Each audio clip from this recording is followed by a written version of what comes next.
ప్రేమ నమ్మకం కలిగిన మా గొప్ప దేవ, నీ కొందనాలు స్తోత్రాలు తండ్రి. గడిచిన దినాలంతట్లో నాయన మమ్మల్ని జ్ఞాపకం చేసుకొని కాచి కాపాడి మరి తండ్రి ఈ మధ్యాహ్న కాల సమయంలో నాయన నీ పిల్లలతో కలిసి నీ మాటలు పంచుకునే భాగ్యాన్ని ప్రసాదించారు. నీ కొందనాలు తండ్రి. మొట్టమొదటిగా నీ కుమారుడు జయశాలి గారు మంచి విషయాలు మాకు తెలియజేశాడు తండ్రి. రెండో వర్తమానంగా నాయన నీ వాక్యాన్ని అందిస్తుండగా సమయోచితమైన జ్ఞానాన్ని నాకు దయచేయండి. వెంటనే నీ పిల్లలు వారి యొక్క మనోన్నతం వెలిగించుకొని మీ కొరకు ఉన్నతంగా బతుటకు సహాయాన్ని దయచేయమని ప్రభువైన యేసుక్రీస్తు నామములో ప్రార్థనకు సమర్పించుకున్నాం తండ్రి, ఆమేన్. కూడి వచ్చిన మీ అందరికీ ప్రభువైన యేసుక్రీస్తు నామములో వందనాలు, శుభములు తెలియజేస్తున్నాను. ప్రియమైన దేవుని వలన ఈరోజు బైబిల్లో నుంచి కొన్ని మాటలు మనం ధ్యానించుకోబోతున్నాము. అందరూ శ్రద్ధగా ఓపికతో దేవుని యొక్క మాటలు వినవలసిందిగా కోరుతున్నాను. ఒకసారి అది పీకది మౌత్.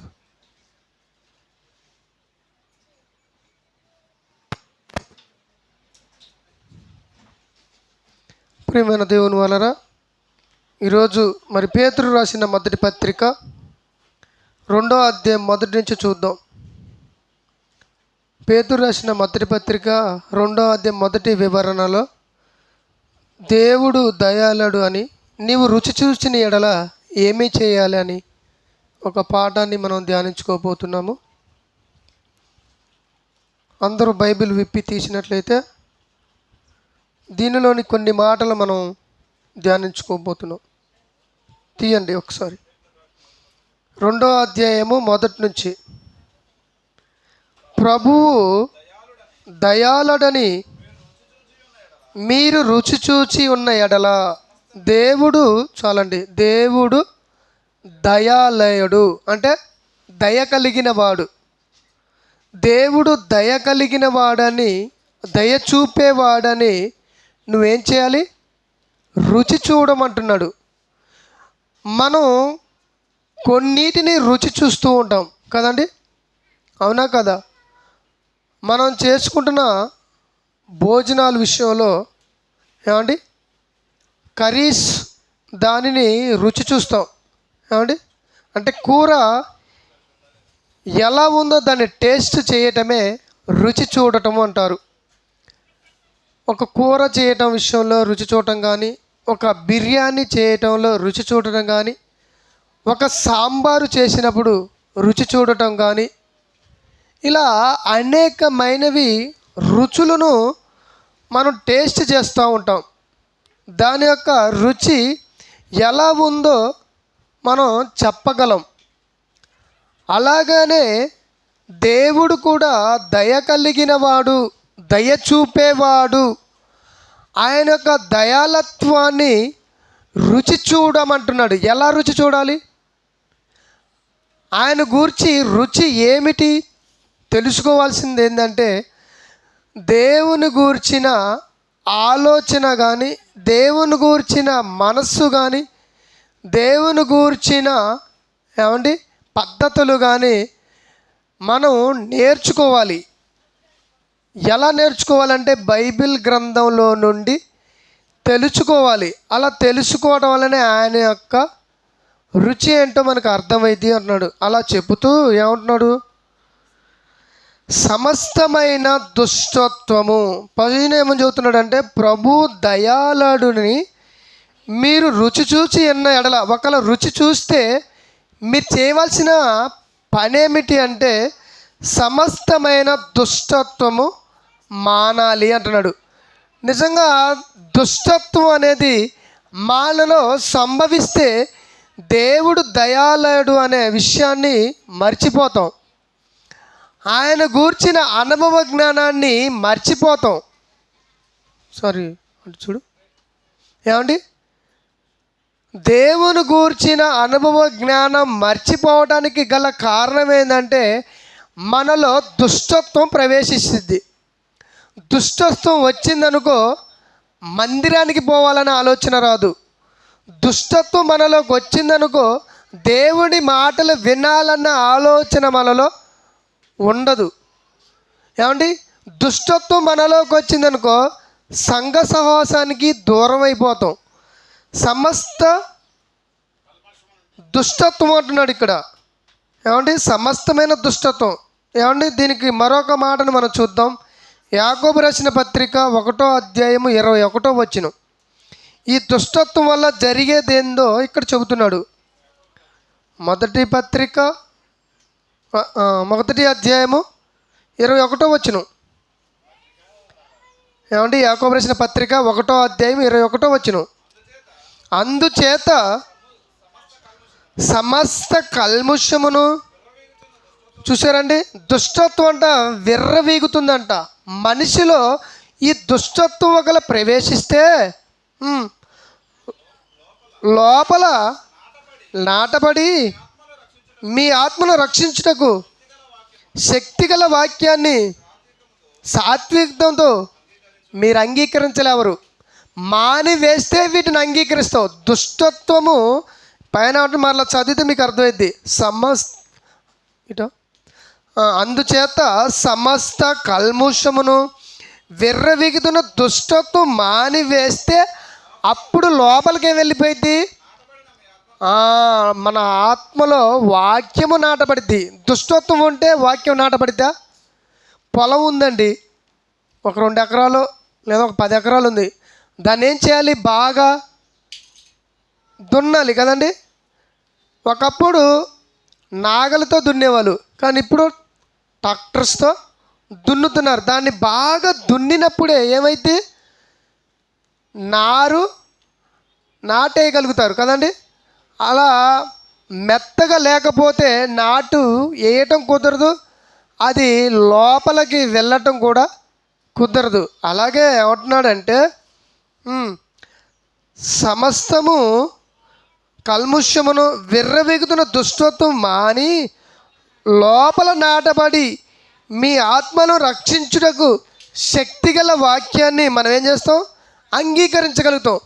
దుష్టత్వం కనుక మనలో మానలేదనుకోండి, దుష్టత్వం అంటే మనలోకి ఎవరు వస్తున్నాడు? దుష్టుడు ప్రవేశిస్తున్నాడు. ఈ దుష్టుడు ప్రవేశిస్తే దుష్టత్వము సంభవించింది. ఈ దుష్టత్వం సంభవిస్తే ఏమండి? వాక్యము మన హృదయంలోనికి రాదు. దుష్టత్వం వస్తే దేవుని మందిరానికి రాలేము. దుష్టత్వం సంభవిస్తే సంఘ సవాసము దూరం అయిపోతాం. ఇక్కడ అదే చెబుతున్నాడు పేతురు రాసిన మొదటి పత్రిక 2:2 సమస్తమైన దుష్టత్వముని మానివేయాలి. నిజంగా మనలో ఆ దుష్టత్వం అనేది అలానే పేరుకుపోతుందా, లేకపోతే ఆ దుష్టత్వం అనేది బయటికి వెళ్ళిపోతుందా? దుష్టత్వం మనలో ఉంటే ఏం జరుగుతుందో అపోస్తలైన పౌలు గారు కూడా ఒక మాటను చెబుతున్నాడు. ఎపిసిలికి రాసిన పత్రిక ఏమండి 4:31 చూడండి. అక్కడ పౌలు గారు ఏం చెబుతున్నాడు? సమస్తమైన ద్వేషము, కోపము, క్రోధము, అల్లరి, దూషణ, సకలమైన, చూసారండి, దుష్టత్వం, సకలము దుష్టత్వం. మనిషిలో సకలము దుష్టత్వం ఉంటుంది. మీరు విసర్జించండి. ఒకని ఎడల ఒకడు దయ కలిగి కరుణా హృదయులై క్రీస్తునందు దేవుడు మిమ్మల్ని క్షమించిన ప్రకారము మీరును ఒకరినొకడు క్షమించండి. చూసారండి, దేవుడు దయాళుడు కాబట్టి మీరు కూడా ఏం చేయాలి? దయ కలిగి ఉండాలి అంటున్నాడు. దేవుడు దయ చూపేవాడైతే మనం కూడా ఏం చేయాలి? దయ చూపేవారిగా ఉండాలి. అంటే దేవుడు కఠినుడా? కఠినుడు అయితే మనం కూడా కఠినత్వం చూపించాలి. దేవుడు దయాళుడు అన్నాడు కాబట్టి మనం కూడా ఏం చేయాలి? ఆ దయ కలిగి భూమి మీద బ్రతకాలి అంటున్నాడు. నిజంగా మనలో దయాళత్వం ఉందా? లేదు. మనలో దుష్టత్వం మానివేయబడిందా? లేదు. అంటే ఇప్పుడు ఈ 2 కనుక మనలో ఉంటే దేవుని వాక్యానికి దూరం అయిపోతాము అంటున్నాడు. మరి ఇవి దూరం చేసుకోవడానికి మనం ఏం చేయాలి అంటే, ఇదిగో ఇలాగనే దేవుని సన్నిధానంలో మనం ఏం చేయాలి? నిత్యము దేవుని సన్నిధానికి ఏం చేయాలి? కూడుకోవాలి. దేవునిలో ఎప్పుడైతే నిత్యము కూడుకుంటామో దుష్టత్వం అనేది మనలో సంభవించదు. ఏమండి దయాలత్వం అనేది మనలో ప్రవేశిస్తూ ఉంటుంది. ఇంకేమన్నాడు పేతురు గారు, చూద్దాం. ఇందా చదివాం కదుకున్నాం కదా. సమస్తమైన దుష్టత్వము, సమస్తమైన కపటం. ఏమండి కపటం అనేది మనుషులలో కనబడడం మనం చూస్తూ ఉంటాం. కపటం అంటే లోపల ఒకటి పెట్టుకొని బయట ఇంకోటి మాట్లాడమే కపటము అంటారు. బయటికి నవ్వుతూ మాట్లాడతాడు, నవ్వుతూ వందనాలు అంటాడు, లోపల ఏమండి తిట్టుకుంటూ ఉంటాడు. ఏమండి బయటికి మంచిగా పలకరిస్తాడు, లోపల మాత్రం ఏమండి ముందు పోతుంటే వెనక తిట్టుకోవటం అంటారు. దీన్ని కపటము అంటారు. ఏమండి ఈ కపటమును మనుషుల కనబడుతుంది. ఈ మాటను కీర్తన గ్రంథంలో దావీదు గారు చెబుతున్నాడు. ఒకసారి చూద్దాం. కీర్తన గ్రంథము 32వ అధ్యాయం 2వ వచనంలో మనం ఒకసారి ధ్యానించుకుందాం. కీర్తన గ్రంథము 32వ అధ్యాయము 2వ వచనంలో ఏమంటున్నాడు చూడండి. యెహోవా చేత నిర్దోషి అని ఎంచబడినవాడు, ఆత్మలో కపటము లేనివాడు ధన్యుడు. నిర్దోషి, నిర్దోషి. ఏమండి యేసుక్రీస్తు వారు కూడా ఎలా కనపడ్డాడంటే భూమి మీద నిర్దోషిగా కనపడ్డాడు. అంటే నిర్దోషి అంటే ఏంటి మనకు తెలుసు, దోషి అంటే ఎవరో తెలుసు. ఏమండి ఒక వ్యక్తి పైన కేసు వేశారు అనుకోండి, అప్పుడు ఆ కేసు ఎక్కడికి పోవాలి? కోర్టుకు పోవాలి. అప్పుడు ఆ కోర్టులో ఒక వ్యక్తిని నిలబెట్టి దోషి అనేది నిర్దోషి అనేది ఏం చేయబడితే తేల్చుకుంటారు. అంటే ఇప్పుడు దోషి అంటే తప్పు చేసినవాడు, నిర్దోషి అంటే తప్పు చెయ్యనివాడు. ఇప్పుడు ఏమండి ఏమనుకుంటున్నాం మనం? కపటం మనలో ఉంటే మనం దోషులము, కపటము మనలో లేకపోతే నిర్దోషి. అదే చదువుతున్నాడు. చదువుదాం మళ్ళీ ఒకసారి. 2వ వచనం 32 దావీదు గారు రాసిన కీర్తన గ్రంథము 32వ అధ్యాయం 2వ వచనంలో దేవుని చేత నిర్దోషి అని ఎంచబడిన వాడు ఆత్మలో కపటం లేదు కాబట్టి వాడు ధన్యుడు, వాడు గొప్పవాడు. కపటం లేనివాడు గొప్పవాడు. కపటం లేనివాడు దేవుని చేత నిర్దోషి అని ఎంచబడతాడు. ఇప్పుడు కపటం మనలో ఉంటే దేవుని చేత దోషార్పణ చేయబడుతున్నాము. దోషి అని దేవుడు సర్టిఫికేట్ ఇస్తాడు. నిజంగా దేవుని చేత దోషిగా మనం కనపడ్డామనుకోండి, ఏమండి మనం శిక్షకు పాత్రం అవుతామా లేదా? కోర్టులో కూడా కేసు వేసినప్పుడు దోషి అనే ఆరోపణ వచ్చిందనుకో, ఏం చేస్తారు? శిక్షించడానికి జైలుకు పంపుతారు. అలాగనే మనము కూడా మన హృదయంలో కపటము ఉందంటే దేవుని చేత నువ్వు దోషిగా కనపడతావు. ఇప్పుడు దోషి అయిన వాడు దేవుని సన్నిధానికి వస్తాడా? రాడు. మనం దేవుని సన్నిధానికి ఎందుకు వచ్చాము? నీతిమంతులుగా అనిపించుకోవడానికి వచ్చాం, పాపాలను కడుక్కోవడానికి వచ్చాం, పరిశుద్ధులుగా పిలవడానికి వచ్చాం. అవును కదండి? పరిశుద్ధులము నిర్దోషులము అన్నాడు. అవును కదా? అలా నిర్దోషులమైన తర్వాతకి మరలా నీవు దోషిగా కనపడకూడదు. ఏమండి ఒకసారి పేతురు రాసిన అదే మొదటి పత్రికలో చూద్దాం. ఒకసారి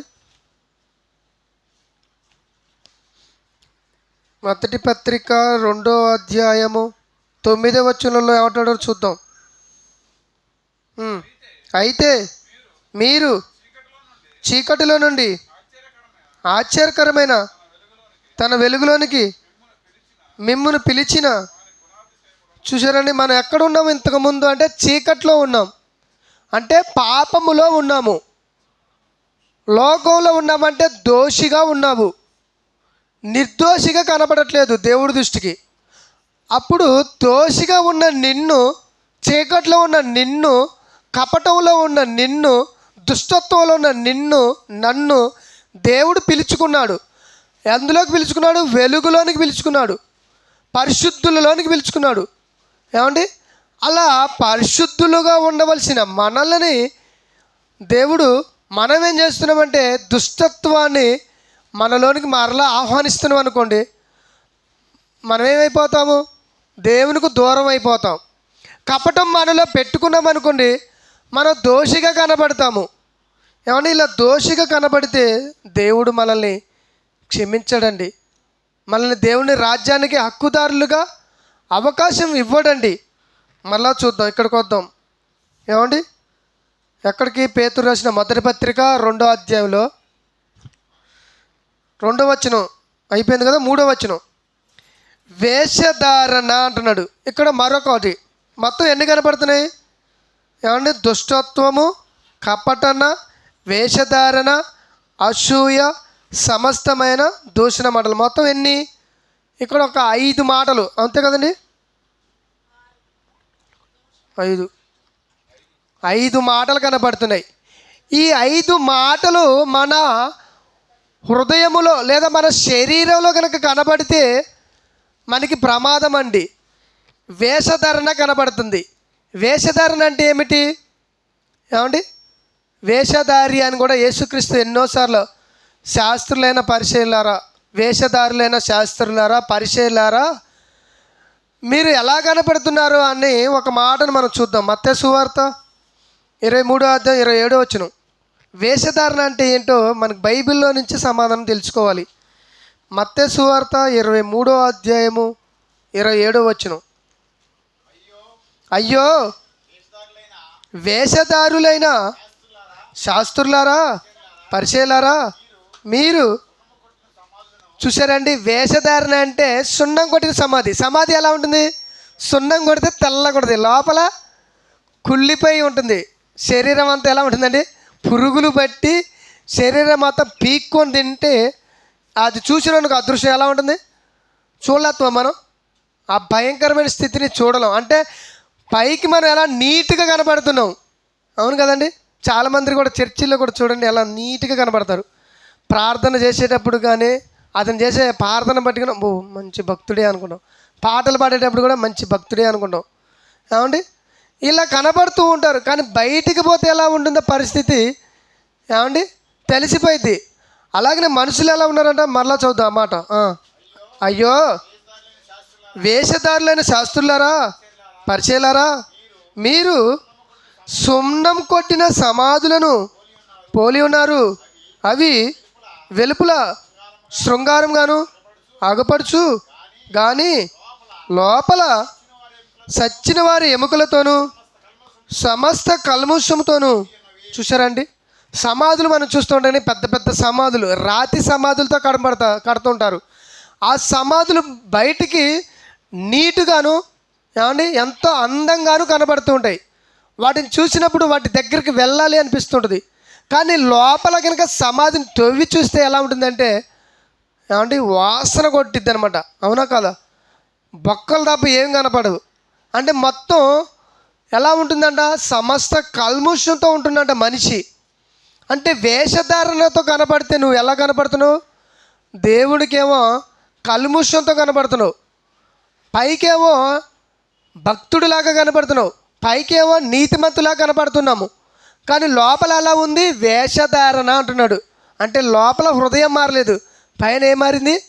శరీరం మారినట్టుగా కనపడుతుంది. కానీ లోపల ఏ మాత్రం మారలేదని బైబిల్ సెలవిస్తుంది. నిజంగా మనం ఒకవేళ వేషధారణగా కనబడితే, ప్రియమైన దేవుని వల్ల ఒకసారి ఆలోచించండి, వేషధారణగా మనము కనబడకూడదు. అవునండి, ఒకప్పుడు పరిచయాలంట వేషధారులు అంటే వారు చేసే తప్పును బయట పెట్టడు, కానీ బయట వాళ్ళు ఎవరైతే ఉంటారో వాళ్ళ తప్పులు బయట పెడుతుంటారు కదండి. నీ కంటిలో ఉన్న ఏమండి దూలాన్ని సరిచేసుకో, కానీ ఎదుటివాడిన కంటిలో నలుసును మాత్రం ఏం చేస్తావు? బయట పెడతామని చూస్తూ ఉంటారు. అలాంటి వాడే వేషధారి అంటున్నాడు. అంటే ఈ వేషధారులు తమ తప్పును మాత్రం సర్దిద్దుకోరు, కానీ బయట వాళ్ళ తప్పును ఏలెత్తు చూపే వాళ్ళే ఈ వేషధారులు అంటున్నాడు. అంటే వేషధారిగా కనపడకూడదా? కనపడకూడదు. ఇంకేమంటున్నాడు ఇక్కడ పేతురు రాసిన మొదటి పత్రిక 2వ అధ్యాయము. వేషధారణ అయిపోయింది, తర్వాతకి ఏమంటున్నాడు? అసూయ. ఈ మాట మనం చాలా మందిలో కనపడుతూ ఉంటుంది. ఏమండి, అసూయ అంటే అసహించుకోవటం, ఏమండి అవునా కాదా? ఈ అసూయ అనేది వారం లేని తనము అంటారు. ఇప్పుడు మనకి బైబిల్ గ్రంథంలో నుంచి ఏమండి ప్రధాన కారణాలు కొన్ని చూసుకుందాం. అసూయ వచ్చిన వాళ్ళ పరిస్థితి ఎలా ఉందో మనం నిజంగా బైబిల్లో నుండి కొన్ని ప్రధాన ఉదాహరణలు చూద్దాం. అసూయ వల్ల కలిగిన ఫలితం. మొట్టమొదటిగా ఏమండి మనకు ఒక ఇద్దరు వ్యక్తులు కనపడతారు. ఎవరాలు? కయ్యేను, హేబేలు. ఇప్పుడు దేవునికి అర్పణలు తెచ్చారు. ఎవరు? కయ్యేను, హేబేలు. ఇప్పుడు వీళ్ళిద్దరిట్లో దేవుడిది ఎవరికి నచ్చింది? దేవునికి ఎవరి అర్పణ నచ్చింది? హేబేలు అర్పణ నచ్చింది. ఇప్పుడు ఎవరిది నచ్చలేదు? కయ్యేను నచ్చలేదు. అప్పుడు ఈ కయ్యేను ఎవరిపైన అసూయపడ్డాడు? తమ్ముడి పైన అసూయపడ్డాడు. ఆ అసూయానికి కారణం ఏం జరిగింది? హత్య చేయబడ్డాడు. అవును కదండి. అంటే అసూయ వస్తే మనిషి ఏం చేస్తాడంటే చంపాలనే ఆలోచన పుడుతుంది. చూసారండి అసూయ ఎంత దారుణమైనదో. అసూయించుకోవటం మనుషులను చూసి అండి. అలా అసూయపడ్డవంటే నువ్వేం చేస్తావంటే ఒక మనిషిని చంపాలి అనుకుంటావు, ఒక మనిషిని దోచుకోవాలని అనుకుంటావు. ఏమండి అలాగనే మనకి మరొక వ్యక్తులు కనబడతారు. ఎవరంటే యోసేపు గారు. ఏమండి పాత నిబంధన కాలంలో ఉన్న యోసేపు గారు ఉన్నాడండి. ఆయనకి కొన్ని కళలు వస్తూ ఉంటాయి. ఆ కళల భావాన్ని వాళ్ళ అన్నలకి చెప్పుకుంటుంటే వీళ్ళు ఏం చేస్తారు? తమ్ముడి పైన అసూయ పడి తనని ఏం చేస్తారంటే బాయిలో దింపుతారు. అంటే చంపాలని ప్రయత్నం, అది కూడా చంపాలనే ప్రయత్నం చేశారు. కానీ అందులో మరొక వ్యక్తి ఏమనుకుంటారంటే చంపడం కాదు కానీ మనం ఏం చేద్దామంటే అమ్ముదాం. ఎవరికి? బానిసలకు అమ్మేసిండు. ఒక బానిసగా ఒక వ్యక్తికి అమ్మేసిండు. అంటే ఈ యోసేపు గారికి వచ్చిన ఈ కళల భావం దేవుని ఉద్దేశం నెరవేరబడుతుంది. ఏమండి అవునా కాదా? ఇప్పుడు ఈ యాకోబు గారు ఐగుప్తులోనికి రావాలి. ఐగుప్తులోనికి వస్తే అక్కడ ఐగుప్తులోని వాళ్ళంతా జనంగా మారిపోతూ ఉంటారు. అంటే ఆ యోసేపు గారి కాలంలో ఏమండి కొంతకాలమేమో కరువు వస్తుంది, కొంతకాలమేమో సమృద్ధిమైన పంట దొరుకుతుంది. అంటే ఈ యొక్క కరువు కాలంలో నుంచి రక్షించాలని దేవుడు ఆలోచించాడు. ఎవరిని? యాకోబు గారిని, ఆయన యొక్క వంశాన్ని రక్షించాలంటే ముందుగానే యోసేపు కళ ద్వారాగా దేవుడు బయట పెడుతున్నాడు. కానీ ఆ విషయాన్ని అన్నదమ్ములను తెలుసుకోలేక అతనిపైన అసూయపడి అతన్ని ఏం చేశారు? అమ్ముకునే పరిస్థితి వచ్చింది. అంటే ప్రియమైన దేవుని వల్ల మనుషులలో అసూయ పడితే జరిగే అతి దారుణమైన విషయాలు మనకు కనబడుతున్నాయి. మరొక వ్యక్తి కనపడతాడు బైబిల్లో. ఏమండి ఒక వ్యక్తి ఏమండి ఎవరిని చంపుతాడు? గొలియాతును. ఎవరైనా? దావీదు గారు. దావీదు గారు గొలియాతును చంపేసరికి దావీదుని ఏమని పొగుడుతారు? ఏమండి 10,000 చెప్పండి 10,000 స్తుతులు అని పొగుడుతూ ఉంటారు. దావీదుకు 10,000 అంటుంటే సౌలుకి ఏమంటారు? 1000 అంటారు. అప్పుడు దావీదు మీద సౌలుకి ఏం పెరిగింది? అసూయ పెరిగింది. అసూయ వచ్చినప్పుడు దావీదుని ఏం చేస్తున్నాడు? సౌలు చంపటానికి నానా రకాలుగా ప్రయత్నం చేసినా లేదా? అంటే అసూయ వలన ఎంత ప్రమాదమో చూడండి. అసూయ మనిషిలో ప్రవేశిస్తే చంపాలి, లేకుండా చేయాలి, ఎలాగైనా వీన్ని తప్పించాలి అనే ఆలోచన పుడుతుంది. చూసారండి అసూయ వలన ఎంత అనార్థం జరుగుతుందో ప్రియమైన దేవుని వలన మనం తెలుసుకోవాలి. అసూయ వస్తే మనిషి ఓర్చుకోలేవాడు, ఓర్పు ఉండదు, సహించలేవాడు. ఏమండి అవునా కదా? ప్రియమైన దేవుని వలన మనం ఆలోచించాలి. అలాగే మరో వ్యక్తి పైన కూడా అసూయ పెంచుకున్నారు మనుషులు. ఎవరంటే యేసుక్రీస్తు. యేసుక్రీస్తు సమస్త మనుషులందరినీ మార్చి తన వైపు మళ్ళిస్తున్న సమయంలో యేసుక్రీస్తు మీద కూడా అసూయపడి ఏం చేశారు? ఆయన్ని శిక్షకి అప్పగించారా లేదా? ఎన్ని సిలువ వేయండి, ఎన్ని ఎలాగైనా చంపండి అని యేసుక్రీస్తు మీద అసూయపడ్డారా లేదా? అంటే అసూయపడటం వల్ల ఏం జరుగుతుంది చూసారండి. మొదటి మానవుడి కానుంచి యేసుక్రీస్తు వచ్చేంతవరకు కూడా చంపడం గురించి ఆలోచిస్తున్నాం కదండి. అంటే ప్రియమైన దేవుని వల్ల అసూయ వల్ల జరిగే అనార్థం ఏంటో మనకి ఇక్కడ కనబడుతుంది. నిజంగా యేసు ప్రభువారు మనుషులందరినీ ఆకర్షించుకున్నాడండి. ఆకర్షించే విధంగా ఎంతోమందిని మార్చడానికి ఆయన దేవుని యొక్క మాటలు చెబుతూ ఎంతోమందిని స్వస్థత పరుస్తూ అనేకులను దేవుని వైపు మళ్ళిస్తుంటే ఈ మనుషులంతా మిగతా వాళ్ళు ఏమంటే శాస్త్రులు అనుకున్న వాళ్ళు, పరిచయాలు అనుకున్న వాళ్ళు ఈ యేసుక్రీస్తుని ఎలాగైనా లేకుండా చేయాలని ఆయన మీద ఎన్నో కుట్రలు చేశారు. అంటే వారిలో ఏం పెరిగిపోయింది? అసూయ పెరిగింది. అసూయ వలన అనార్థం జరుగుతుంది. కాబట్టి ప్రియమైన దేవుని వలన అసూయ పడకూడదు. మనం మనుషుల పైన అసూయ పడ్డావంటే నీలో ఏం జరుగుతుంది? ఏమండి, యేసుక్రీస్తు గారు ఏమన్నాడు ఒకసారి మనం చూద్దాం. మత్తయి సువార్తలో ఒక విషయాన్ని చెబుతున్నాడు, మనం చూద్దాం. 5వ అధ్యాయము 21వ వచనం చూడండి ఒకసారి. నరహత్య చేయవద్దు, నరహత్య చేయవాడు విమర్శనకు లోనగునని పూర్వీకులతో చెప్పబడ్డ మాట మీరు విన్నారు కదా. నేను మీతో చెప్పింది ఏంటంటే, తన సహోదరు మీద కోపపాడు ప్రతివాడు విమర్శకులోనగును, తన సహోదరుని చూచి వ్యర్థుడని చెప్పువాడు మహాసభకు లోనగును, ద్రోహు అని చెప్పువాడు నరహాగ్నికి లోనగును. చూసారు, ఒకప్పుడు చంపితే తప్పు అయితే ఇప్పుడు ద్రోహి అన్నా కానీ వ్యర్థుడా అన్నా కానీ నువ్వు చంపినంత లెక్క. అంటే అసూయ మనిషిలో ఏం కలిగిస్తుంది?